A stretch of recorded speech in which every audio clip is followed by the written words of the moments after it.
அன்னை பர்னிச்சர்ஸ், அன்னை திருமண சீர்வரிசை பொருட்கள், டிவி, ஃபிரிட்ஜ், வாஷிங் மெஷின் உள்ளிட்ட 200க்கும் மேற்பட்ட பொருட்கள் அடங்கிய திருமண சீர்வரிசை ரூபாய் 99,000 மட்டுமே. தமிழகம் முழுவதும் இலவச டோர் டெலிவரி. தொடர்புக்கு 7550144440 9345044044. கிளவுட் கம்ப்யூட்டிங் மற்றும் டெவாப்ஸில் முழுமையாக தேர்ச்சி பெற ஆர்வம் உள்ளவரா நீங்கள்?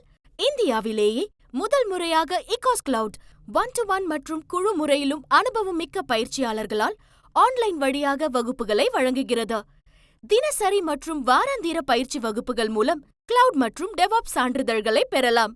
மேலும் தொடர்பு கொள்ள www.ecoscloud.com என்ற இணையதளத்தில் பார்வையிடுங்கள். நீதி வழங்கும் போது அண்ணன், தம்பி, சொந்தம், பந்தம், பணக்கார, ஏழை எதையுமே பார்க்க கூடாதுடா. நியாயத்தை மட்டும் தான் சொல்லணும். அனைவருக்கும் வணக்கம். நீட் விலக்கே நம் இலக்கு. வருகிற 9ஆம் தேதி திமுக சார்பில் அனைத்து கட்சி கூட்டத்தை கூட்டி நீட் தேர்வுக்கு எதிரான மிக தீர்மானத்தை நிறைவேற்ற தமிழ்நாடு அரசு தயாராகி கொண்டிருக்கிறது. திமுக மீது பல்வேறு விமர்சனங்கள் நீங்கள் வைக்கலாங்க.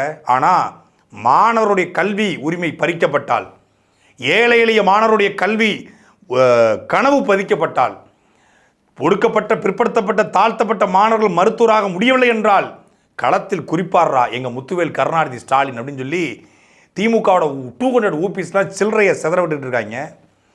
இந்த திமுக ஆட்சி வந்த பிறகு முத்துவேல் கருணாநிதி ஸ்டாலின் அமைச்சரான பிறகு, முதலமைச்சரான பிறகு 2021 செப்டம்பரில் தனு, சௌந்தர்யா, கனிமொழி, 2021 அக்டோபரில் அனு, கீர்த்திவாசன், 2021 நவம்பர் சுபாஷ் Chandra Bose, 2022 June Dhanush, 2022 July Muralikrishna, Nishanthi, 2022 August Preethisri, 2022 September Lakshmana Swetha, Rajalakshmi, 2023 March Chandru, 2023 April Nisha, 2023 August Jagadeesan, 2023 December Akash, 2024 October Punitha, 2025 March Indhu, Dharshini, இப்பொழுது சேலம் மாவட்டம் எடப்பாடி பக்கத்தில் கெங்கனாபுரத்தை சார்ந்த சத்யா. இதுவரைக்கும் திமுக ஆட்சிக்கு வந்து 20 மாணவ மாணவிகள் நீட் தேர்வில் பயத்தில், நீட் தேர்வில் தோற்று நீட்டினால் மரணம் அடைஞ்சிருக்காங்க. அதிமுக ஆட்சியில் கிட்டத்தட்ட 13 மாணவர்கள் இந்த நீட் தேர்வை எழுத முடியாமல் நீட் தேர்வில் தோல்வி அடைஞ்சு நீட் பயத்தினால், அனிதா தொடங்கி கனிமொழியில் ஆரம்பித்து பல மாணவிகள் மரணம் அடைந்த பொழுது அனிதாவுடைய புகைப்படத்தை போட்டு 2021 தேர்தல் பிரச்சாரத்தில் ஐபேக்குங்கிற பிரசாந்த் கிஷோருடைய அந்த பீத்திர டீம் பண்ண வேலையில் அனிதா படத்தை போட்டு ஓட்டு கேட்டு அந்த ஓட்டு பிச்சை எடுத்த ஆட்சிக்கு வந்து நீட்டை நீக்குகிற ரகசியம் திராவிடம் எங்ககிட்ட தான் இருக்குது, நீட்டை எங்களால் மட்டும்தான் நீக்க முடியும் என்று தமிழ்நாட்டுடைய இன்றைய துணை முதலமைச்சர், விளையாட்டுத்துறை அமைச்சர் உதயநிதி ஸ்டாலினுடைய பேச்சை கேட்டு பல லட்சக்கணக்கான மாணவ மாணவிகளுடைய குடும்பம் திமுகவுக்கு ஓட்டு போட்டுச்சு. திமுக வந்தால் நீட் நீக்கப்படும், இந்தியாவில் எங்கே வேணால் நீட்டுக்கலாம், எங்ககிட்ட நீட்டை நீட்ட முடியாது என்று தமிழ்நாடு முதலமைச்சர் பேசினார், கனிமொழி பேசினாங்க, திமுகவோட மொத்த பேச்சாளரும் பேசினான். பேசி ஓட்டு கேட்டு ஆட்சிக்கு வந்த திமுக 4 வருஷம் ஆச்சு. இப்போ நீட்டு விலக்கே நம் இலக்கு தான். எங்களை பார்த்தா அவ்வளவு முட்டா பசங்க மாதிரி இருக்கா? செம்பின்னு ஒரு படத்தில் கோவை செல்லாட்ட ஒரு குழந்தை பேசும், அம்மாச்சி நீ அந்த மாமாவுக்கே ஓட்டு போட்டு அந்த மாமா ஜெயிச்சா என்னைய டாக்டர்னு சொல்லியிருக்காரு, எவனும் ஜெயிச்சு டாக்டர் ஆக மாட்டான், நீ படித்தா தான் டாக்டர் ஆக முடியும் அப்படின்னு அந்த கோவை செல்ல சொல்லும்.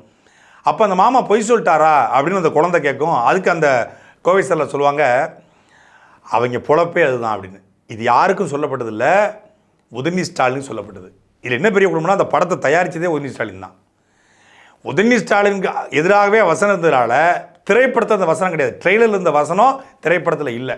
உண்மையிலே உண்மை, நேர்மை எதுலாம் இருந்துச்சு அப்படின்னா, மனசாட்சின்னு ஒன்று இருந்துச்சுன்னா உதயநிதி ஸ்டாலின் இந்த படத்தில் அந்த வசனத்தை வைக்க விட்டுருக்கணும். இல்லை, உதயநிதி ஸ்டாலினுக்கு வந்து எதுவுமே இல்லை அப்படின்னா அந்த வசனத்தை தூக்குவதன் மூலமாக அவருடைய மனசாட்சி உறுத்திருக்குன்னு அர்த்தம். மனசாட்சி உறுத்தியதுனால தான் அந்த வசனத்தை தூக்கிடுங்க, சங்கடமாக இருக்குது, நானே பொய் சொல்லிட்டேன் அப்படின்னு அவருக்கு மனசாட்சி உறுத்திருக்க வாய்ப்பு இருக்குது. அப்போது பொய் சொல்லி ஓட்டு கேட்டு 20 பேரை படுகொலை செய்திருக்கிறது திமுகவுடைய இந்த ஆட்சி. 20 பேரை படுகொலை செஞ்சுட்டு 88 லட்சம் கையெழுத்துங்க. எதுக்கு? நீட் தேர்வை நீக்கிறதுக்கு 88 லட்சம் கையெழுத்தை வாங்கி கடிதங்களை அனுப்புங்க. கடிதம் அனுப்பிச்சிங்கன்னா இந்த கடிதத்தை மத்திய அரசுக்கு அனுப்பிச்சு நாங்கள் கல்வியை மாநில பட்டியலில் கொண்டு வந்து அதன் மூலமாக நீட் தேர்வை நாங்கள் நீக்கிடுவோம். எது? திமுக 2023 சேலத்தில் நடந்த மாநாட்டுக்கு முன்னாடி இந்த கடிதங்களை பூரா வளைச்சு ஊர் முழுக்க அனுப்புனாங்க. கடைசியில் தேர்தல் அந்த கடிதத்தை கொண்டு போய் மத்திய அரசிட்ட கொடுத்துருப்பாங்க, இல்லை மத்திய கல்வித்துறையில் கொடுத்துருப்பாங்க அப்படின்னு பார்த்தா சேலம் மாநாடு மாநாட்டில் கடிதத்தை பூரா டிஸ்பிளே பண்ணிட்டாங்க. ஏன்னா கடிதம்ங்கிறது எதுக்கு வாங்கினீங்க? நீட் தேர்வை நீக்கிறதுக்காக. அப்புறம் கடிதத்தை டிஸ்பிளே பண்ணீங்க. இப்போ ஒரு கடிதம் டிஸ்பிளே செய்யப்பட்டிருக்குன்னா அது அங்கே போடணும்னு அர்த்தம். சரி, டிஸ்பிளே செய்யப்பட்ட கடிதத்தை எடுத்து கொண்டு போய் திருப்பி அனுப்புவாங்கன்னு பார்த்தா அந்த மாநாடு முடிஞ்ச பிறகு அந்த கடிதம் பூரா அப்படியே கீழே கிடக்குது. நீட்டுக்காக இவர்கள் வாங்கிய கையெழுத்து இயக்கம் நான் பார்த்துருக்கேன். பல மெடிக்கல் ரெப் என்ன பண்ணுவாங்கன்னா மாதத்தில் 20 நாள் வேலைக்கு போக மாட்டாங்க. 20 நாள் ஓபி அடிப்பாங்க. ஒரு நாளைக்கு 10 டாக்டர் பார்க்கணும்னா 5 டாக்டர் 4 டாக்டர் 3 டாக்டர் பார்ப்பாங்க. இந்த 20ஆம் தேதியிலேருந்து அந்த 30ஆம் தேதி வரைக்கும் கடுமையாக வேலை பார்ப்பாங்க. எங்கே? ஸ்டாக்கிஸ்ட் கிட்ட. அங்கே போய்ட்டு ஆர்டருக்கு போய் நிற்கிறது. இதை போய் டாக்டர்கிட்ட நின்று தான் டாக்டர்கிட்டையாவது ஆர்டர் கிடச்சிருக்கும். டாக்டர் ஆர்டர் கிடச்சிருந்தா மெடிக்கலுக்கு போய் அப்படியே ஸ்டாக்கிஸில் போய் வியாபாரம் ஒன்று நடக்கும். 20 நாள் வேலை பார்க்காம மாத கடைசியில் மெடிக்கல் ரெப்போர்ட்டில் அங்கே இருந்தனால சொல்கிறேன், மற்ற எல்லா துறையிலும் இப்படி தான். காலையிலேருந்து 5 மணி வரைக்கும் சும்மாவே உட்காந்துருக்கிறது. 5 மணிக்கு பரபரப்பாக வருது. ஏன்னா 6 மணிக்கு வீட்டுக்கு போகணும்ல. அந்த பரபரப்பாக வேலை பார்ப்பாங்க. 5 மணி 1 மணி நேரம் பரபரப்பாக வேலை பார்க்குற மாதிரி காட்டிக்கிறது. எல்லா துறையிலும் அப்படி இருக்குது. நம்ம எடிட்டர் கேமராமேன்லாம் அப்படி தான் வேலை பார்ப்பாங்க. பரபரப்பாக இருப்பாங்க கடைசி 1 மணி நேரம். ஏன்னா வீட்டுக்கு போகும்போது பரபரப்பாக வேலை பார்க்குற மாதிரி 4 வருஷம் சும்மா இருந்துவிட்டு இந்த 4வது வருஷம் முடிஞ்சு ஏப்ரல் மாதம் தொடங்கிச்சு. இப்போ 1 வருஷம் தான் இருக்குது தேர்தலுக்கு. இப்போ திடீர்னு பார்த்தா நீட் விலக்கு இலக்கு, திடீர்னு பார்த்தா மூக்கையா தேவருக்கு மணிமண்டபம். ஆமாம், முந்தா நாள் தான் இறந்தாப்புல. முந்தா நாள்லேருந்து 3ஆவது நாளே மணிமண்டபத்துக்கு அறிவிச்சார் தமிழ்நாடு முதலமைச்சர். மூக்கையா தேவருக்கு மணிமண்டபம் அறிவிச்சா மொத்த தேவமாருடைய ஓட்டையும் வாங்கிடலாம். முத்துராமலிங்க தேவருக்கு இப்போ, அதாவது மூக்கையா தேவருக்கே பரவாயில்ல, அவர் 1979 இறந்தவர். அதுக்கு முன்னாடி 20 வருஷத்துக்கு முன்னாடி இறந்தவர் பசுமோன் தெய்வ திருமணம் ஐயா முத்துராமலிங்க தேவர். அவருக்கே இப்போ தான் மணிமண்டபம் கட்டுறாங்க. அவர் இறந்து கிட்டத்தட்ட 65 வருஷம் ஆச்சு. இவர் இறந்து கிட்டத்தட்ட 46 வருஷம் ஆச்சு. 46 வருஷம் கழிச்சு மணிமண்டபம். இமானுவேல் சேகரனாருக்கு போன வருஷம் மணிமண்டபம் அறிவிச்சு இப்போ கட்டிக்கிட்டு இருக்காங்க. கொஞ்சோண்டு கட்டிக்கிட்டு இருக்காங்க. 40 வருஷம் 50 வருஷம் முன்னாடி இறந்த தலைவர்களுக்கு இப்போ ஏன் மணிமண்டபம்?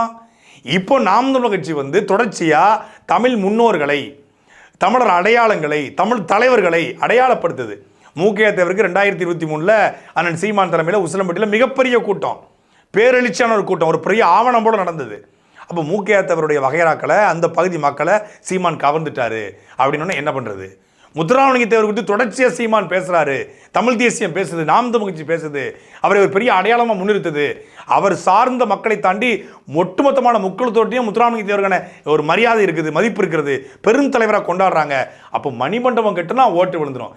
இப்போ அந்த மக்களை நீ எவ்வளோ கேவலமாக நினைக்கிற? முக்குளத்து சமூக மக்களை, தேவரை, மறவரை, அகமுடையாரை, கல்லரை நீ எவ்வளோ கேவலம் நினைக்கிற? ஒரு மணிமண்டபம் கட்டினா ஓட்டு போட்டுருவான். மூக்கையா தேவருக்கு மணிமண்டபம் அறிவிச்சா ஓட்டு போட்டுருவான். இமானுவேலுக்கு மணிமண்டபம் அறிவிச்சா தேவேந்திர சமூகம் ஓட்டு போட்டு நினைக்குது. அந்த சமூக மக்களை இழிவுபடுத்துவது. அப்படின்னா முத்துராமலிங்க தேவர் பேரில் கல்லூரி தொடங்கணும். 3 கல்லூரி இருந்துச்சுங்க, அதை நாங்கள் 4ஆ 5ஆ மாற்றிருக்கிறோம். மூக்கையா தேவர் பேர்லையும் கல்லூரி கட்டியிருக்கிறோம். அப்படின்னா அது சரி. இல்லை, அந்த சமூக மக்களுடைய இடஒதுக்கீடுக்கு நாங்கள் ஏதாவது பேசியிருக்கிறோம். ஜாரி நிலங்கள், பிரமலை கல்லூரிகளுடைய ஜாரி நிலங்கள் வெள்ளைக்காரனால் எப்படி இங்கே பறைய சமூக மக்களுக்கு பஞ்சமி நிலம் கொடுக்கப்பட்டதோ அதே போல் ஜாரி நிலம் என்று உசிலம்பட்டி திண்டுக்கல் பகுதியில் கொடுக்கப்பட்டிருக்கிறது. 36,000 ஏக்கர் ஜாரி நிலங்கள் இன்னைக்கு திமுக அமைச்சர் ஒருவருடைய ஆக்கிரமிப்பில் இருக்குன்னு சொல்கிறாங்க. திமுக சம்பந்தப்பட்ட ஆட்களை இதை ஆக்கிரமித்து வச்சுருக்காங்க. அதை நாங்கள் மீட்டு கொடுத்தோம் அப்படின்னா அந்த மக்களுக்கு நீங்கள் நன்மை செய்கிறதா அர்த்தம், நல்லது செய்கிறதா அர்த்தம். தேர்தல் வரப்போதுன்னு 46 வருஷத்துக்கு முன்னாடி இறந்த மரியாதைக்குரிய ஐயா கல்வி வள்ளல் உறங்காப்புலி மூக்கையா தேவருக்கு அந்த 1979க்கு பிறகு நீங்கள் எத்தனை முறை ஆட்சிக்கு வந்திருக்கீங்க? 96லேருந்து 2001, திருப்பி 2006லேருந்து 2011, 3 முறை ஆட்சி வந்துட்டீங்க. இந்த 3 முறை ஆட்சியில் இந்த ஆட்சியினுடைய தொடக்கத்தில் பண்ணியிருந்தீங்கன்னா பாராட்டலாம், வாழ்த்தலாம். ஸ்டாலின் முதலமைச்சர் ஆனோடனே முக்கியமான தலைவர்களுக்கு ரெட்டமலை சீனிவாசனாருக்கு, அயத்வாச பண்டிதருக்கு, மூக்கையா தேவருக்கு, முத்துராமலிங்க தேவருக்கு, தெய்வ திருமணாருக்கு, அதே போல் கியாப்பை விஸ்வநாதனுக்கு, அண்ணல் தங்கோவுக்கு, தமிழ் தலைவர்களுக்கெல்லாம் மணிமண்டபம் கட்டுறாரு.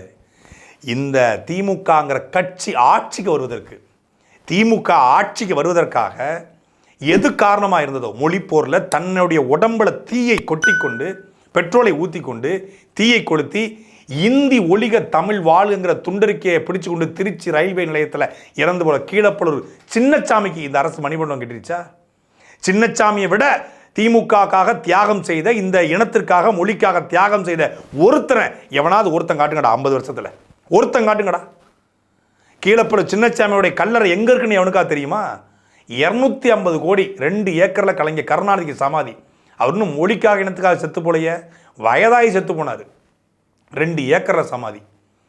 இன்னைக்கு கீழப்பலூர் சின்னசாமிக்கு ஒரு 10க்கு 10 குப்பை திருச்சியில் உய்யங்கொண்டான் வாய்க்கால் பக்கத்தில் ஒரு குப்பையில் வருஷத்தில் ஒரு நாள் கூட சுத்தப்படுத்த கிடையாது. அந்த மொழிப்போர் தியாகிகளுடைய நாளாக இருக்கக்கூடிய ஜனவரி 25 அதான் அவர் இறந்த நாள், அன்றைக்கு கூட அதை தூய்மைப்படுத்த கிடையாது. நாம் தமிழர் கட்சி போய் தண்ணியை தெளித்து பூக்களை இது பண்ணி விட்டு வரும். அன்றைக்கு கூட ஒரு குளோரின் பவுடரை ஓரமாக போட்டு விட்டீங்கன்னா கே.ஏ. நேரு, அன்பில் மகேஷும் வருவாங்க. அதில் ஒரு குளோரின் பவுடரை போட்டு விட்டு ஒரு கொடியை நடுவிட்டு போயிடுவாங்க. எல்லா கட்சி கொடியும் பறக்கும். அதில் ஒரு துணி எடுத்து அந்த அந்த சமாதியை சுத்தப்படுத்தலாம். அப்படி தான் விராலிமலை சண்முகத்துக்கு பக்கத்தில் அது 8க்கு 6 தான், ஏதாவது 10க்கு 10. அப்போ அவருடைய நினைவிடத்திற்கு ஒரு மணிமண்டபம் கட்ட வக்கற்ற துப்பற்ற இந்த ஆட்சி அமைச்சர் ஏவா வேலு அறிவிக்கிறார், திருச்சியில் ராணி மங்கம்மாவுடைய கோட்டையை 9 கோடியில் புதுப்பிக்க போகிறோம். திருச்சியில் நானே கிட்டத்தட்ட 15 வருஷமாக இருக்கேன். ராணி மங்கம்மாவோட கோட்டை எங்கிறது எவனுக்கு யாரும் தெரியாது. அது ஏதோ இந்த திருச்சி சாரதாஸ் பக்கத்தில் உள்ளே போனால் ஒரு வீட்டு குடியிருப்பு பக்கத்தில் ஒரு கோட்டை பழைய ஒரு வீடு இருக்கான், அது ராணி மங்கம்மாவோடைய கோட்டை. அதை புதுப்பிக்க 9 கோடி. எங்க 1 கோடி இருந்தால் ஒரு பெரிய பேலஸ் கட்டிடலாம். ஒரு பெரிய ஒரு கோடி இருந்தால் திருச்சியில் தாராளமாக ஒரு பெரிய ஒரு வீடு, ஒரு மாடி 3 மாடி வீடு கட்ட முடியும். 9 கோடியில் ஒரு அரண்மனையை புதுப்பிக்கிறதுக்கு இந்த அரசு ஏவா வேலு செலவு பண்ணுறாப்புல. கோட்டை லூ பண்ணுறதுக்காக, ஜக்கமா லூவுக்காக வேவா வேலு லூ பண்ணுறாப்புல.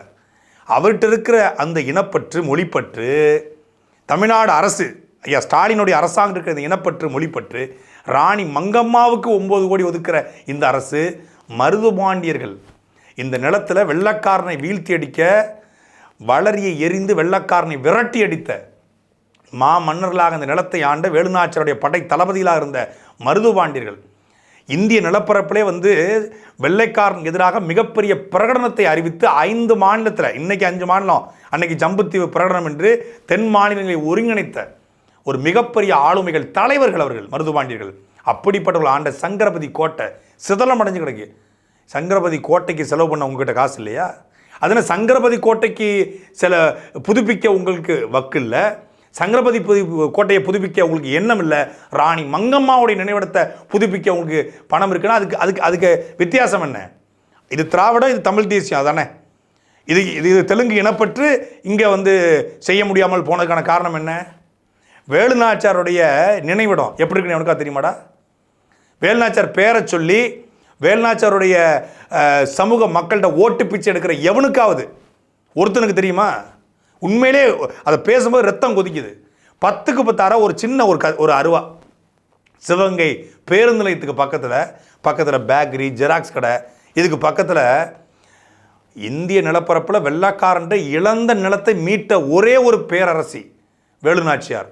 அந்த வேலுநாச்சியாருடைய நினைவிடம் ஒரு 10க்கு 10 அறையில் இருக்குது. அப்புறம் ஓரமாக ஊருக்கு ஓதியே இப்போ இன்றைக்கி ஒரு மணிமண்டபம் மாதிரி கட்டி வச்சுருக்காங்க. அப்படித்தான் புலித்தேவனுக்கு, அப்படித்தான் அழகுமுத்துக்கோனுக்கு, அப்படித்தான் தீரன் சின்னமலைக்கு, இந்த நிலத்தின் விடுதலைக்காக போராடிய அத்தனை தமிழ் இனத்தை சார்ந்த மன்னர்களுக்கும் போராளிகளுக்கும் சும்மா ஒரு கல்யாண மண்டபம், ஒரு 10க்கு 10 அறை, 90 லட்சம், 50 லட்சம், 30 லட்சம் கூட செலவு பண்ணலை. ஆனால் 55 கோடியில் வீரபாண்டிய கட்டபொம்மனுக்கு மிகப்பெரிய அரண்மனை புதுப்பிக்கப்பட்டிருக்கு. வீரபாண்டிய கட்டபொம்மன் தூக்கிலிடப்பட்ட இடம் மிகப்பெரிய அளவில் கயத்தாரில் கட்டப்பட்டிருக்கிறது. ராணி மங்கம்மாவுக்கு 9 கோடி. ஆனால் தமிழ் இனத்தினுடைய போராளிகளுக்கு, தமிழ் இனத்தில் பிறந்தவர்களுக்கு யாருக்கும் எந்த அடையாளம் இருக்கக்கூடாதுன்னு ஒரு அரசு நினைக்குது அப்படின்னா இது எப்படிப்பட்ட அரசு? அப்போ இது நாடகம், முழுக்க நாடகம். கலைஞர் கருணாநிதியுடைய பெயரை வைக்க இருந்த திருச்சி நூலகத்தை காமராஜர் பெயருக்கு மாற்றிட்டோம். ஒரு உருட்டு. கலைஞர் பேரில் வச்சா தான் எதிர்ப்பீங்க, காமராஜர் பேரில் வச்சா எப்படி எதிர்ப்பீங்க? காமராஜர் பேரில் நூலகம் கட்டுவதை வரவேற்கிறோம், வாழ்த்துறோம். காமராஜர் பேரில் நூலகம் திருச்சியில் தேவையா? ஒட்டுமொத்த தமிழ்நாடு முழுக்க தேவையா? தமிழ்நாடு முழுக்க 12,000 கிராமங்கள் இருக்குது. கிட்டத்தட்ட தமிழ்நாடு அரசின் கணக்குப்படி 4,500 நூலகங்கள் இருப்பதாக சொல்கிறாங்க. இந்த 4,500 கிராம நூலகங்களில் நூலகர்கள் இருக்காங்களா? நூல்கள் இருக்கா? அந்த கிராம நூலகத்தில் இருக்கக்கூடிய கிராமத்தில் நூலகத்தை உருவாக்கி அங்கே நூலகரை உருவாக்கி அங்கே நூல்களை வச்சா அவன் அங்கேயே படிப்பான். இங்கிருந்து கிளம்பி ஒருத்தன் அரியலூர்லேருந்து கிளம்பி, ஒருத்தன் புள்ளம்பாடிலேருந்து லால்குலேருந்து கிளம்பி, ஒருத்தன் முசிறி துறையூர்லேருந்து கிளம்பி திருச்சியில் வந்து படிச்சுட்டு அவர் போவாரா? இது என்ன பயன்படும்? பிக்னிக் ஸ்பாட்டாக பயன்படும், லவ்வர்ஸ் பார்க்காக பயன்படும். மதுரையில் கருணாநிதி பேரில் வந்து இப்போ நூலகம் கட்டியிருக்காங்க. தமிழ்நாடு முதலமைச்சர் ஐயா ஸ்டாலின் வந்து பெருமையோடு சட்டமன்றத்தில் பேசுகிறாரு. பல லட்சக்கணக்கான மாணவர்கள் இங்கே படித்திருக்காரு. மாணவன் படிக்க போனானா பூரா லவ்வர்ஸ் பார்க்காக படிச்சுட்டு இருக்கான். நல்லா ஏசி குழுன்னு வெயிலுக்கு போட்டு வச்சுக்குது, 2 புத்தகத்தை வச்சுக்கிட்டு. அப்புறம் இன்றைக்கி என்ன வீரதீர சூரா போவோமா? இல்லை அதுக்கே போவோம். இப்படி பேசிக்கிட்டு இருக்காங்க.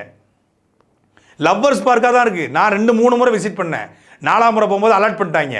அவர் வந்தாருனா எதுக்கு என்ன ஃபோட்டோ வீடியோ இருக்காருன்னு பாருங்கள், செக் பண்ணுங்க அவர் அப்படின்றாங்க.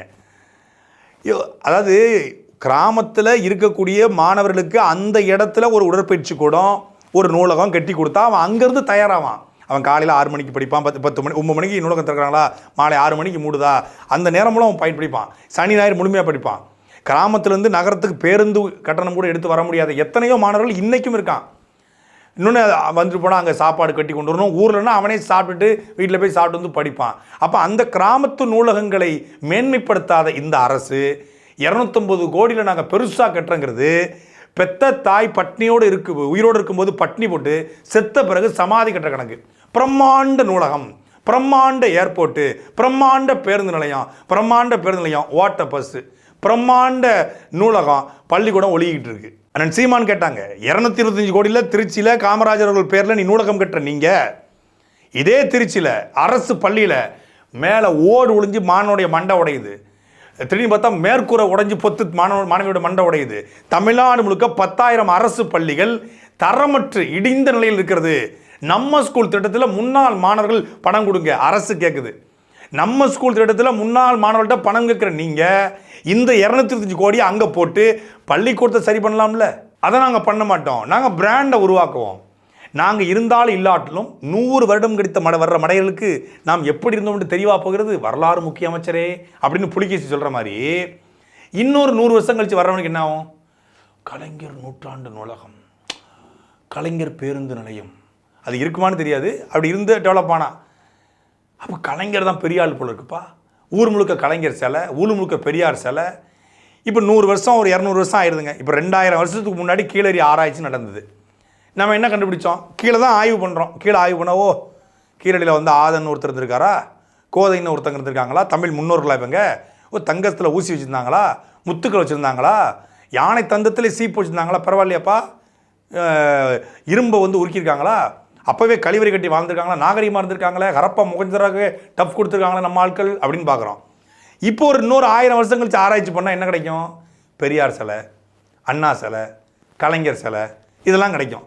அப்போ நம்ம ஆளுக்கு என்ன பண்ணுவோம்? 1000 வருஷம் கழிச்சு வர்றவன் அவனுக்கு தெரியவா செய்யும். பெரியாருங்கிற ஒரு பீத்திரத்தனமாக பேசிக்கிட்டு இருந்தார், கலைஞர்னு கண்ணாப்பின்னான்னு ஆட்சி பண்ணிக்கிட்டு இருந்தார், ஸ்டாலின் ஒருத்தர் வந்து ஹைட்ரோ கார்பனுக்கு ஹைட்ரோ பயிட்டுனார், பாலியல் பலாத்காரத்தை பாலியல் பலகாரம்னாரு, அவருக்கு ஜனவரி 25க்கும் ஆகஸ்ட் 15க்கும் ஜனவரி 26க்கும் வித்தியாசம் தெரியாது, அவர் திண்டுக்கு முண்டுக்கு தெரிவார் அப்படின்னு அவருக்கு தெரியாது. அவர் முத்துவேல் கருணாநிதி ஸ்டாலினோட சிலை இருக்கணுன்னே, முத்துவேல் கருணாநிதி பெரிய ஆள் போல இருக்கப்பா, ஊர் முழுக்க அவர் சிலை தான் இருக்குன்னு கோயில்கிட்டு கும்பிட ஆரம்பிச்சிருவான். அதுக்கு தான் நான் சீமான் சொன்னார், தமிழ் தேசிய ஆட்சி அமைஞ்சா இந்த சிலையெல்லாம் கொண்டு போய் கடலெல்லாம் நம்ம போட மாட்டோம், சுக்கா நொறுக்கிறோம்னாரு. மாடல் என்னங்க பண்ணோம்? மாடல் நடிக்கும். நடிப்புங்கிறது நாடகம்.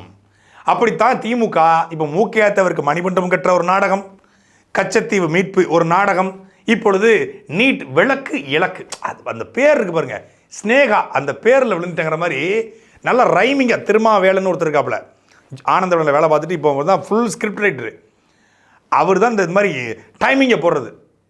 இல்லம் தேடி கல்வி, மக்களை தேடி மருத்துவம், மகளிர் உரிமை தொகை, உங்கள் தொகுதியில் ஸ்டாலின், எந்த தொகுதியிலும் இல்லை, உங்கள் தொகுதியில் ஸ்டாலின். இப்போ நீட் விளக்கு இலக்கு